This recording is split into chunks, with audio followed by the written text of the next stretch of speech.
चलिए, good morning student. तो let's start. आज का हमारा जो टॉपिक है मनुष्य का श्वसन तंत्र है। आप देख सकते हो, मैं जूम कर दे रहा हूं। मानव का जो श्वसन तंत्र है वो आज का हमारा टॉपिक है। मानव के श्वसन तंत्र में यानी कि ह्यूमन रेस्पिरेटरी सिस्टम में 5 मेन पार्ट्स है। सबसे पहला हमारा नोज होगा, हमारी नाक है। दूसरे में फेरिंग्स आएगा, तीसरे में लैरिंग्स है, चौथे पे ट्रैकिया है और पांचवें पे फेफड़ा है जिसको हम लंग्स के नाम से जानते हैं। ये पांचों बहुत इंपॉर्टेंट पार्ट्स है, इसके बिना हम सभी सांस नहीं ले सकते हैं। तो आज के टॉपिक में हम देखेंगे कि हम लोग जो ऑक्सीजन लेते हैं, टेकिंग O2 और रिमूवल ऑफ CO2, यही प्रोसेस पूरा समझेंगे कि हम सांस क्यों लेते हैं। अगर हम सांस नहीं लेंगे तो होता क्या है और क्या होगा आपके साथ। अगर हम सांस नहीं लेंगे तो मर जाएंगे। ठीक है, क्यों मर जाएंगे? क्योंकि भोजन टूटेगा नहीं, आपको एनर्जी नहीं मिलेगा। किसी को शक्ति होता है, ताकत मिलती है, एनर्जी मिलती है, ATP बनता है उसके शरीर में, इसके लिए ऑक्सीजन की जरूरत है। बिना ऑक्सीजन के आपके शरीर में ग्लूकोज नहीं टूट सकता। इसी चैप्टर में आपको बताया जाएगा। आपको एक इक्वेशन मैं दिखा दूं अभी जूम करके। ये इक्वेशन रहा मेरे भाई, ये इक्वेशन अगर आप देखिएगा तो ये इक्वेशन लिखा हुआ है क्या, C6H12O6 जो ग्लूकोज का फॉर्मूला है। ग्लूकोज ऑक्सीजन के प्रेजेंस में टूटेगा तो carbon dioxide plus H2O plus 673 kilo calorie energy देगा। तो आपको जो शक्ति होती है पढ़ाई के लिए, खेलने के लिए, लड़ाई के लिए, बातें करने के लिए, मोबाइल चलाने के लिए, तो ये सभी शक्ति तभी मिलेगा जब आपको ऑक्सीजन मिलेगा। तभी आप कितना भी भोजन कर ले, भोजन का कंप्लीट ब्रेकडाउन तभी होगा जब ऑक्सीजन आपके शरीर को मिलेगा। तो श्वसन का जो प्रक्रिया है बहुत महत्वपूर्ण है।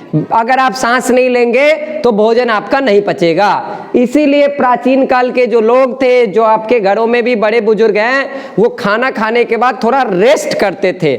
मकसद ये था कि भोजन आसानी से पच जाए। ठीक है, तुम खाना खाते हो और तुरंत खेलने के लिए तैयार हो जाते हो तो भोजन नहीं पच पाएगा। ठीक है, तो भोजन के पचने के लिए, अच्छे तरीके से भोजन पचे, इसके लिए खाना खाने के बाद आपको थोड़ा रेस्ट करने की जरूरत है। ठीक है, हाफ एन आवर। तो वापस हम आते हैं आज के विषय वस्तु पे। तो today's we will going to discuss about a topic that is human respiratory system. As previously we were discuss that is human respiratory system consists of 5 main parts. Number 1 nose, second one is pharynx, third one is larynx, fourth one is trachea and last one is lungs. Trachea is most important part. Trachea हमारे इस system का, respiratory system का, human respiratory system का बहुत important part है और सबसे important इसका यूनिट है जो कि लंग्स के अंदर एल्वियोली कहलाएगा। ठीक है, एल्वियोली की मैं तस्वीर दिखाना चाहूंगा। ठीक है, यहाँ पे आपके बुक में भी दिया गया है। तो ये जो तुम्हारे बॉडी का जो ह्यूमन रेस्पिरेटरी सिस्टम है, इसमें बिलियन 200 से लेके 700 मिलियन एल्वियोली है। ये आपको याद रखना पड़ेगा कि आपके हमारे फेफड़ों में 200 से 700 मिलियन एल्वियोली है जो 80 metre square, 80 metre square area को एक्वायर करता है, रखता है। इतना एरिया रखेगा। ठीक है, वही गैसियस एक्सचेंज है। हम लोग एक बार में 500 ml एयर लेते हैं, वो हमारा कहलाता है टाइडल वॉल्यूम। 11वीं क्लास में आपको पढ़ाऊंगा। 11th क्लास में बायोलॉजी में चैप्टर नंबर 17 में पढ़ना पड़ता है बच्चों को कि हमारा टाइडल वॉल्यूम क्या है। टाइडल वॉल्यूम 500 ml हम लोग लेते हैं। ठीक है, अभी तक तो आपने 8th में 9th में यही पढ़ा कि जो गैस होते हैं हम लोग मेजर नहीं कर रहे हैं। ठीक है, कितना अमाउंट ऑक्सीजन तुम ले रहे हो, कोई पूछेगा तो नहीं भाई पता ही नहीं है।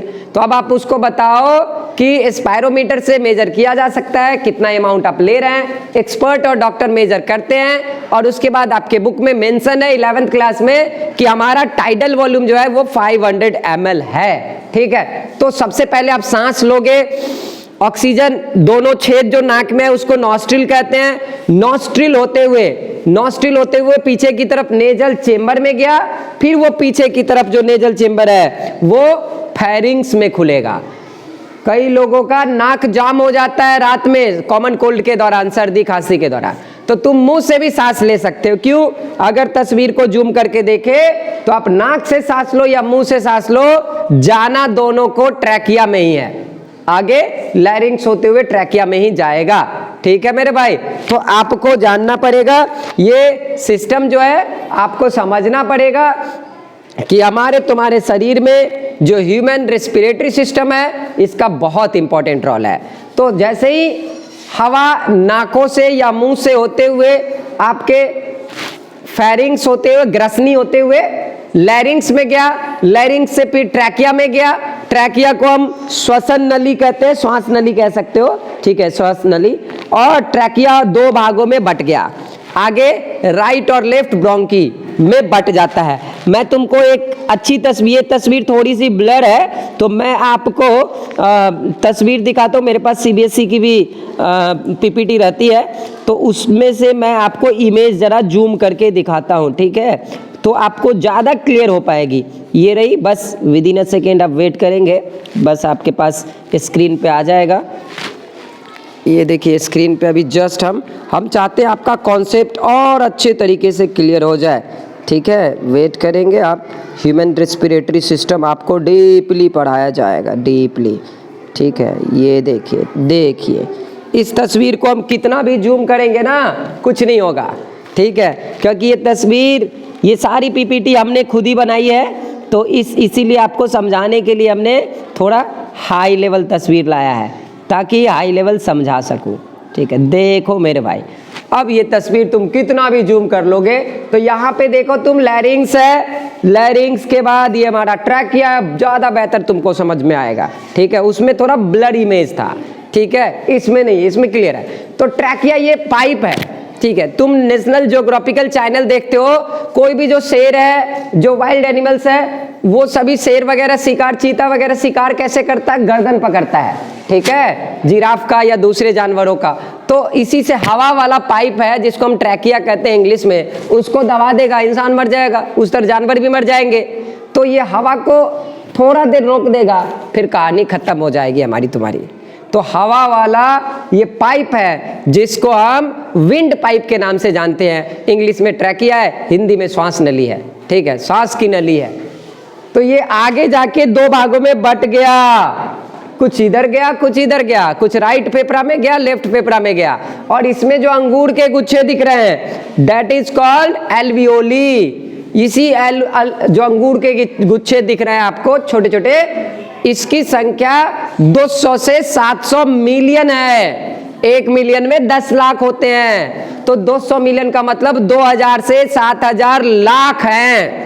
और इन सभी में 80 मीटर स्क्वायर एरिया जितना आएगा उतना एरिया रहेगा हमारे तुम्हारे हवा लेने के लिए, ठीक है। जो लोग तंबाकू खाएंगे, सिगरेट पिएंगे, बीड़ी पिएंगे, उनके फेफड़ों में निकोटीन धीरे धीरे धीरे धीरे जम जाएगा और उनको बीमारी हो जाएगी, कैंसर, लंग्स कैंसर भी हो सकता है, इम्फाइसीमा हो सकता है, अस्थमा भी हो सकता है, कई सारी बीमारियां हैं जो कि हो सकती है। हम आखिरी पड़ाव पे इस चैप्टर में पढ़ेंगे।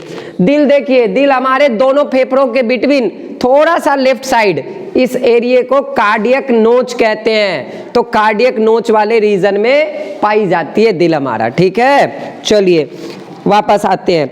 और फेफड़ा जो होता है वो एक बक्से में है, उस बक्से को रिब केज कहते हैं। चलिए देखिए, तो अब यहाँ पे जो स्क्रीन पे आपको इमेज दिख रही है ये हमारे फेफड़े का डायग्राम है, हमारे लंग्स का डायग्राम है। इस लंग्स में बेटा क्या है, वो अंगूर के गुच्छे की तरह जो दिख रहा है, मैं जूम करके दिखा रहा हूं, ठीक है। इसी में जो हम हवा लेते हैं वो हवा आता है, और यहीं पे हमारे ब्लड वेसल्स, धमनी और सिरा, जिसको वेन और आर्टरी कहते हैं, वो आएंगे और वहां पे गैसेस एक्सचेंज होगा, ठीक है। तो वो हम आगे देखेंगे वो डायग्राम भी। तो फिलहाल आप ये समझो कि हमारे शरीर के लिए जो रेस्पिरेटरी सिस्टम है, श्वसन तंत्र है, बहुत इंपॉर्टेंट है। अगर हम सांस नहीं लेंगे तो भोजन का ब्रेकडाउन नहीं होगा, और भोजन का जब ब्रेकडाउन नहीं होगा तो आपको एनर्जी नहीं मिलेगी। एनर्जी एटीपी के फॉर्म में मिलती है। तो ये तस्वीर आपको दिखाई गई थी, अब हम आगे थोड़ा बढ़ते हैं, कुछ और दिखाते हैं। देखिए ये तस्वीर क्या है, हमारे तुम्हारे जो फेफड़े हैं, लंग्स है, वो एक बक्से के अंदर बंद है, वो बक्सा रिब केज है। तो रिब केज के अंदर हमारा, रिब केज के अंदर ये रिब केज है, रिब केज, ये हड्डियां, ये जो हड्डियां दिख रही है ये 12 हड्डियां हैं, ये 12 हड्डियां इधर है, 12 इधर है, तो 12 पेयर, 12 जोड़ी हड्डियां है। तो ये 12 जोड़ी हड्डियां और बीच में अगर स्टर्नम को मिला दिया जाए तो टोटल 25 हो जाएगा। तो 25 हड्डियों के अंदर हमारा फेफड़ा रहता है, ठीक है।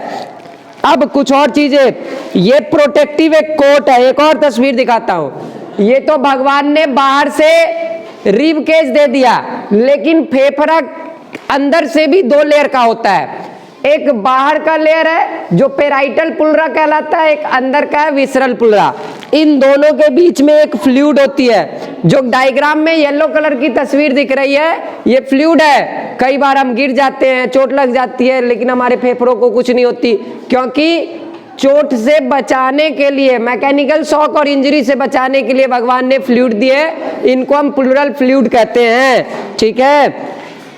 अब ये देखो, और फेफड़ा इस तरीके से तुमको दिखेगा, ठीक है, इस तरीके से तुम्हारे फेफड़े दिखेंगे। दोनों के बीच जो स्पेस है उसमें हमारा तुम्हारा हार्ट रहेगा, हृदय रहेगा, दिल रहेगा, ठीक है। दिल इसी जगह पे रहता है। चलिए अब आपको मैकेनिज्म ऑफ रेस्पिरेशन पढ़ाया जा रहा है। हम जो